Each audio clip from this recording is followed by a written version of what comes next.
সময় থাকতেই আপনাদের হুঁশক জুলাই সনদের সংস্কার পরিষদের শপথ গ্রহণ করেন, জুলাই সনদ বাস্তবায়ন করেন।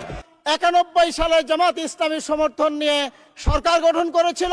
জামাত ইসলামী কেয়ারটেকার গঠনের প্রস্তাব করেছিল, নাকচ করার কারণে জনগণকে রাস্তায় নেমে কেয়ারটেকার সরকারকে বাস্তবায়ন করা বাধ্য করা হয়েছিল। মাননীয় স্পিকার, আমি স্মরণ করে দিতে চাই, এদেশের জনগণ 17 বছরের নির্যাতনের শিকার। আর যেন জনগণকে রাস্তায় নেমে কোনো দাবি আদায় করতে না হয়। মাননীয় স্পিকার, সময় থাকতেই আপনাদের হুঁশক জুলাই সনদের সংস্কার পরিষদের শপথ গ্রহণ করেন, জুলাই সনদ বাস্তবায়ন করেন। জনগণ রাস্তায় নামলে এদেশের জনগণ জীবন দিতে পারে, কোনদিন তারা পিছনে হাঁটেনি। আগামী দিনেও এই জুলাই সনদ বাস্তবায়নের জন্য জনগণকে রাস্তায় যেন নামতে